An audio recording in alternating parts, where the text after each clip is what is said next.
Hello दोस्तों, my name is B Prakash and you are watching LSI English education, जहां आप सीख सकते हैं इंग्लिश थ्रू हिंदी। दोस्तों, आज का लेसन जो है वो उन सभी स्टूडेंट्स के लिए जो इंग्लिश ग्रामर सीखना चाहते हैं, स्पोकन इंग्लिश सीखना चाहते हैं या फिर वो किसी कंपटीशन एग्जाम की तैयारी कर रहे हैं। सभी स्टूडेंट्स के लिए ये लेसन जो है सम्मान ज़रूरी है। आज हम जिस टॉपिक की बात करने वाले हैं वो है कंजक्शंस। दोस्तों, कंजक्शंस होते क्या हैं और इंग्लिश में कंजक्शंस का यूज़ क्या है। सबसे पहले मैं आपको ये बता देता हूँ कि कंजक्शन वर्ड बना कैसे। दोस्तों, कंजक्शन वर्ड जो है वो कंजोइन वर्ड से मिलके बना है, जिसका मीन होता है जोड़ना, यानी दो या दो से अधिक सेंटेंसेस, क्लोजेस, फ्रेजेस और वर्ड्स को जोड़ने वाले जो शब्द होते हैं, जो वर्ड होते हैं, वो कंजक्शंस होते हैं। कंजक्शंस का इंग्लिश में वही यूज़ है जो फेविकोल का यूज़ होता है, यानी जिस प्रकार फेविकोल दो वस्तुओं को एक जगह चिपका देती है, उसी प्रकार कंजक्शंस भी दो सेंटेंस या वर्ड को एक जगह चिपका के, यानी एक जगह करके उनका मीन बताते हैं। यानी कि अगर आपको इंग्लिश कंजक्शंस नहीं आते हैं तो आप इंग्लिश में कंटिन्यू बात नहीं कर सकते, आप लगातार सेंटेंसेस नहीं बोल सकते, आप एक या दो सेंटेंस बोल के रुक जाएंगे, क्योंकि आप आगे की जो सेंटेंस है वो जोड़ नहीं सकते, क्योंकि आपको कंजक्शंस नहीं आते हैं। अगर आप कंटिन्यू सेंटेंसेस बोलना चाहते हैं या किसी कंपटीशन एग्जाम्स में अच्छे नंबर लाना चाहते हैं तो कंजक्शंस आपके लिए बहुत ज़रूरी है। इस लेसन में मैं आपको बताऊंगा 50+ कंजक्शंस, यानी कि 50 से ज़्यादा कंजक्शंस जो आपके लिए कंपटीशन एग्जाम की दृष्टि से भी यूज़फुल हैं और स्पोकन इंग्लिश और ग्रामर के लिए भी बहुत ही यूज़फुल है। दोस्तों, लेसन ज़्यादा बड़ा ना हो, इस वजह से मैंने इस लेसन को 2 पार्ट में डिवाइड किया है। सभी कंजक्शन सही तरीके से समझने के लिए आप इसका पार्ट सेकेंड भी देखें। तो चलिए शुरू करते हैं। दोस्तों, सबसे पहले मैं आपको ये बता देता हूँ कि कंजक्शंस की डेफिनेशन क्या होती है। Conjunctions are that words that connect two और मोर वर्ड्स, क्लोजेज, फ्रेजेज और सेंटेंसेज। यानी कि कंजक्शंस इंग्लिश के वो शब्द होते हैं जो दो वाक्यों या शब्दों को जोड़ते हैं। चलिए इनके पार्ट्स के बारे में बात कर लेते हैं। दोस्तों, कंजक्शंस 3 प्रकार के होते हैं। फर्स्ट है कोऑर्डिनेट कंजक्शंस, दूसरा है सबऑर्डिनेट कंजक्शंस और थर्ड है कोरिलेटिव कंजक्शंस। इनके टाइप्स में ज़्यादा समय वेस्ट ना करते हुए हम चलते हैं डायरेक्ट कंजक्शंस पे। जैसा कि मैंने आपको पहले बता दिया कि कंजक्शन इंग्लिश के वो वर्ड होते हैं जो दो वाक्यों को जोड़ते हैं। यहाँ मैं एक एग्जांपल ले लेता हूँ, उससे आपको पता चल जाएगा कि कंजक्शंस का यूज़ इंग्लिश में किस प्रकार से किया जाता है। यहाँ दोस्तों एक सेंटेंस लिखा हुआ है, Rohan and Rani work in a bank. Rohan और रानी एक बैंक में काम करते हैं। इस सेंटेंस में जो कंजक्शन है वो है एंड, यानी यहाँ पर एंड ने रोहन और रानी को कनेक्ट किया है, जिससे पता चल रहा है कि एंड यहाँ पर कंजक्शन है। यानी अगर यहाँ पे एंड नहीं होता तो सेंटेंस ऐसे बनता, रोहन रानी वर्क इन अ बैंक। तो यहाँ पर पता नहीं चल रहा है कि हम रोहन और रानी दोनों की बात कर रहे हैं। एक सेंटेंस और ले लेते हैं, I want to go to party but I am so tired.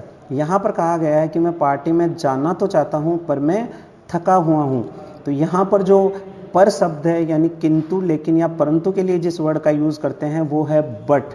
But यहाँ पर कंजक्शन है जो I want to go to party और आई एम सो टायर्ड दोनों सेंटेंसेज को जोड़ रहा है। अगर यहाँ पर हम बट का यूज़ नहीं करते तो सेंटेंस ऐसा होता, I want to go to party, I am so tired. मैं पार्टी में जाना चाहता हूँ, मैं थका हुआ हूँ।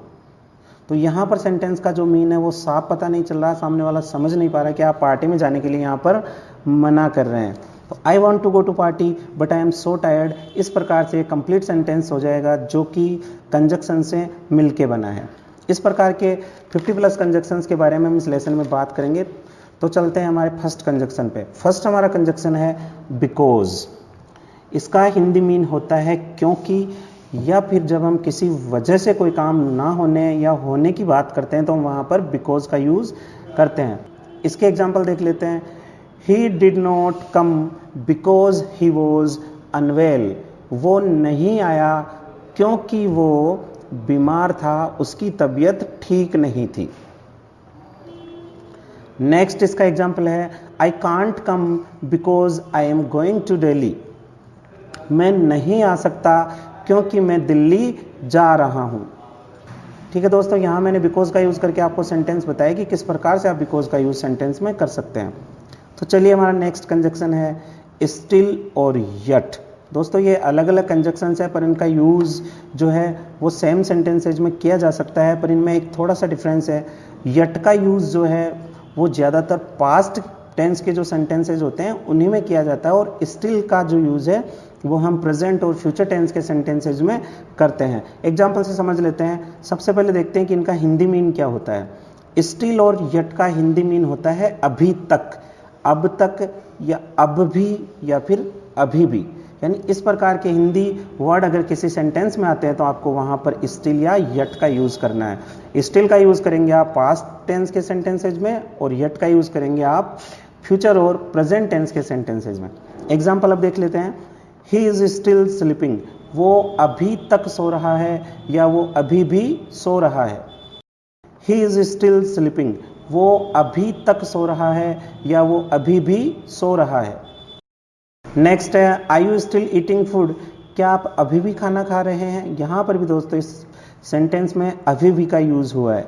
नेक्स्ट है he is still waiting for you, वो अभी भी आपका इंतज़ार कर रहा है। नेक्स्ट एग्जाम्पल है I have not eaten food yet, मैंने अभी तक खाना नहीं खाया है। मैंने अभी तक खाना नहीं खाया है। नेक्स्ट और लास्ट एग्जाम्पल जो है वो है he didn't come yet, he did not come yet, वो अभी तक नहीं आया, वो अभी तक नहीं आया। दोस्तों नीचे के जो दो एग्जाम्पल हैं वो पास्ट टेंस के हैं, यानी एक पास्ट टेंस का है और एक प्रेजेंट परफेक्ट का है, पर इन दोनों सेंटेंसेज में बीते हुए समय की बात की गई, तो हमने यहाँ पर येट का यूज़ किया। यहाँ पर दोस्तों येट और स्टिल के प्लेसमेंट में भी फ़र्क है। येट का यूज़ हम हमेशा सेंटेंस के लास्ट में करते हैं, और स्टिल का यूज़ सेंटेंस के शुरू में भी किया जा सकता है और बीच में भी। ज़्यादातर सेंटेंस में स्टिल का यूज़ सेंटेंस के बीच में ही किया जाता है। नेक्स्ट हमारा कंजक्शन है एंड।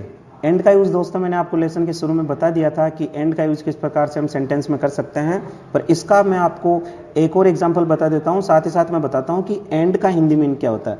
दोस्तों एंड का हिंदी मीन होता है और, यानी आप एक किसी व्यक्ति का नाम या कोई वस्तु की बात करें और उसके साथ दूसरे व्यक्ति या वस्तु की बात करें तो दोनों को कनेक्ट करने के लिए आप एंड लगा देते हैं। एग्जाम्पल देख लेते हैं। Alia and Jyoti are best friends, Alia and Jyoti are best friends, Alia और ज्योति मित्र है, बेस्ट फ्रेंड्स हैं। नेक्स्ट हमारा कंजक्शन है बट। दोस्तों बट का मीन होता है किंतु, परंतु, लेकिन या बल्कि। इसमें आपको ध्यान देने की बात है। एग्जाम्पल से आपको बता देता हूँ। He is poor but honest, वो गरीब है लेकिन ईमानदार है, किंतु ईमानदार है। नेक्स्ट एग्जाम्पल है she is fair but not beautiful, वो गोरी तो है लेकिन सुंदर नहीं है, वो गोरी है लेकिन सुंदर नहीं है। दोस्तों जब हम बट का यूज़ बल्कि के सेंस में करते हैं तो हम किस प्रकार से इसका यूज करते हैं आप यहाँ पर देख लें। इस प्रकार के सेंटेंस में बट से पहले कॉमा लगा देते हैं। सेंटेंस देखिएगा, this is not pen but a magic stick, this is not pen but a magic stick, ये पेन नहीं है बल्कि जादू की छड़ी है, ये पेन नहीं है बल्कि जादू की छड़ी है। इस प्रकार के सेंटेंसेज में हम बट का सेंस बल्कि से लेते हैं। एक एग्जाम्पल और देख लेते हैं बल्कि का। He is not fool but wise, वो मूर्ख नहीं है बल्कि वो समझदार है, वो मूर्ख नहीं है बल्कि वो समझदार है, बुद्धिमान है। बट का यूज सिवाय और अलावा के सेंस में किस प्रकार के सेंटेंस में किया जाता है आपको मैं यहाँ दो एग्जाम्पल से समझा देता हूँ। I can do anything but leave you, I can do anything but leave you, मैं कुछ भी कर सकता हूँ आपको छोड़ने के सिवाय। यहाँ पर दोस्तों जो सिवाय या अलावा है उसके सेंस में बट का यूज हुआ है। आई कैन डू एनीथिंग, मैं कुछ भी कर सकता हूँ। एक सेंटेंस ये हुआ, बट आपने लगाया, उसके बाद आपने लिखा leave you, but leave you, मैं कुछ भी कर सकता हूँ आपको छोड़ने के सिवाय। I can go anywhere but her home, मैं उसके घर के सिवाय कहीं भी जा सकता हूँ, मैं कहीं भी जा सकता हूँ उसके घर के अलावा। इसका सेंस ऐसे भी हो सकता है। इस प्रकार के सेंटेंसेज में बट से पहले कॉमा लगा देते हैं। तो दोस्तों आपने देखा कि बट का यूज हम किस प्रकार से अलग अलग सेंस में करते हैं। सिवाय, अलावा, बल्कि, किंतु, परंतु और लेकिन के लिए हम बट का यूज कर सकते हैं। नेक्स्ट हमारा कंजक्शन है जो बड़ा इंटरेस्टिंग है, हाउएवर। दोस्तों हाउएवर का हिंदी मीन होता है मगर, परंतु, के बावजूद, हालांकि, फिर भी, तथापि, यद्यपि, कितना भी, जो हो या जैसे भी। दोस्तों इस कंजक्शन के बहुत से हिंदी मीन होते हैं। दोस्तों इस कंजक्शन के बहुत से मीन है पर इसका ज़्यादातर यूज हालांकि, फिर भी, मगर या जोहो के सेंस में ज़्यादा किया जाता है। एक एग्जाम्पल के माध्यम से मैं आपको यहाँ बता देता हूँ कि किस प्रकार से हम हावेवर का यूज़ करते हैं। देखिएगा, we all played well however we lost the game. We all played well however we lost the game. दोस्तों, इस प्रकार के सेंटेंसेज में हम हावेवर के जस्ट बाद कॉमा लगा देते हैं, जिससे हमें पता चल जाता है कि ये कंजक्शन और उसका मीन यहाँ पर क्या है। We all played well however we lost the match. हम सबने सही से खेला फिर भी हम मैच हार गए। हम सबने सही से खेला परंतु हम मैच हार गए। हम सबने सही से खेला मगर हम मैच हार गए, या हम सबने सही से खेला इसके बावजूद भी हम मैच हार गए। हालांकि हमने सही से खेला फिर भी हम मैच हार गए। यद्यपि हमने सही से खेला फिर भी हम मैच हार गए। दोस्तों, इस सेंटेंस में सभी प्रकार के हिंदी जो वर्ड हैं उनको लिया गया है, लगभग सभी प्रकार के हिंदी वर्ड्स को लिया गया है, तो आपको पता चल जाएगा कि किस प्रकार के सेंटेंसेज में इसका यूज किया जाता है। नेक्स्ट हमारा कंजक्शन है जो है कोरिलेटिव कंजक्शंस, यानी ऐसे कंजक्शंस जिनके दो पार्ट होते हैं अलग अलग, वो कोरिलेटिव कंजक्शंस होते हैं। देखिए, यहां पर कंजक्शन है बोथ एंड। बोथ एंड यानी कि बोथ लगेगा, उसके जस्ट बाद कुछ ना कुछ आएगा, फिर एंड आएगा। सेंटेंस में जब हम इसका यूज करेंगे तब बोथ और एंड कंटिन्यू नहीं आएगा। इनका यूज तब किया जाता है जब हम दो व्यक्तियों या वस्तुओं की बात करते हैं। सेंटेंस यानी एग्जाम्पल से आप सही तरीके से समझ जाएंगे। Both Rohan and Rani are absent. यहां पर कहा गया है कि रानी और रोहन दोनों एब्सेंट हैं, यानी यहां पर अगर बोथ नहीं आता, सिर्फ हम एंड का यूज करते तो सेंटेंस ऐसे होता रानी और रोहन एब्सेंट है। लेकिन जैसे ही हमने बोथ लगाया तो सेंटेंस हो गया रानी और रोहन दोनों एब्सेंट हैं, तो इसलिए हम यहां पर बोथ का यूज करते हैं। नेक्स्ट है इधर और। दोस्तों, इस कंजक्शन को हम आइदर और भी बोल सकते हैं और इधर और भी इसको बोला जाता है। इन दोनों कंजक्शंस को अलग अलग भी यूज में लिया जा सकता है और बोथ और एंड को भी अलग अलग यूज में लिया जा सकता है। यानी जो कोरिलेटिव कंजक्शंस हैं, जो दो कंजक्शन से मिलकर बनते हैं, उन सभी कंजक्शंस को अलग अलग भी यूज में लिया जा सकता है। यहां हमने आपको बताया कि दोनों कंजक्शंस को साथ में कैसे यूज में लिया जाता है। आगे का जो इसका पार्ट होगा उसमें हम बताएंगे कि इन कंजक्शंस को अलग अलग हम किस प्रकार से यूज कर सकते हैं, और बाकी जो कंजक्शंस बच गए उनके बारे में भी उस लेसन में बात होगी। तो चलिए आइदर और के बारे में पढ़ते हैं। दोस्तों, आइदर और का हिंदी मीन होता है या तो या फिर, यानी या तो या फिर के सेंस के लिए हम आइदर और का यूज करते हैं। जब आपको सेंटेंस में ये बोलना पड़े या तो ऐसा कर लो या फिर वैसा कर लो, तो इस प्रकार के सेंटेंस में हम इसका यूज करेंगे। इस प्रकार के सेंटेंसेज में किन्हीं दो चीजों में से एक चीज चुनने का ऑफर किया जाता है। जैसे एग्जांपल देख लेते हैं, इधर राजू और यू आर लाइंग। इधर राजू और यू आर लाइंग, या तो राजू झूठ बोल रहा है या फिर आप झूठ बोल रहे हैं। या तो राजू झूठ बोल रहा है या फिर आप झूठ बोल रहे हैं। नेक्स्ट हमारा कंजक्शन है वो है नाइदर नोर। दोस्तों, नाइदर नोर का हिंदी मीन होता है ना तो ना ही, यानी किसी व्यक्ति को आप जब साफ मना कर दे किसी काम के लिए कि ना तो ये होगा और ना ही ये होगा, उस समय आप इस कंजक्शन का यूज करते हैं। इस कंजक्शन का भी बहुत ज्यादा यूज किया जाता है। एग्जाम्पल देख लेते हैं, neither Rinku NOR Alia have come. ना तो रिंकू आई है और ना ही आलिया आई है। यहां पर दोनों के लिए मना किया गया है कि ना तो रिंकू आई और ना ही आलिया आई है। नेक्स्ट हमारा कंजक्शन वो है नॉट ओनली बट ऑल्सो। दोस्तों, इस कंजक्शन को ध्यान से समझने की जरूरत है। इसके कई हिंदी मीन हो सकते हैं, जैसे कि सिर्फ नहीं किंतु भी, यानी जब हम ऐसे बोलेंगे कि सिर्फ यही नहीं किंतु वो भी, या फिर आप कहें यही नहीं बल्कि वो भी। इसका तीसरा जो हिंदी मीन है वो हो सकता है न केवल ये किंतु वो भी, यानी जब हम इस प्रकार के सेंटेंस बोलेंगे जिसमें आपको ये बोलना पड़े कि यही नहीं किंतु वो भी, तो उस प्रकार के सेंटेंसेज में आप नॉट ओनली बट ऑल्सो का यूज करेंगे। सेंटेंस देख लेते हैं, not only you but also your friends are lying. Not only you but also your friends are lying, सिर्फ आप ही नहीं बल्कि आपके दोस्त भी झूठ बोल रहे हैं। दोस्तों, कंजक्शंस की जो पोजीशन है, यानी ये सेंटेंस में कहाँ पर रखे जाएंगे, उनकी प्रैक्टिस आप ये एग्जाम्पल देख के कर लें कि कहाँ पर मैंने इन कंजक्शंस को रखा है और किस प्रकार से इनका यूज़ किया है। चलिए नेक्स्ट कंजक्शन में चलते हैं। नेक्स्ट कंजक्शन है अदरवाइज या फिर और एल्स। दोस्तों अदरवाइज और एल्स दोनों का एक ही मीन होता है। जब हिंदी सेंटेंसेज में वरना, नहीं तो या अन्यथा का भाव आता है तो हम उस प्रकार के सेंटेंसेज में अदरवाइज या और एल्स का यूज कर लेते हैं। देखिए एग्जाम्पल देख लेते हैं। Work hard otherwise you will fail.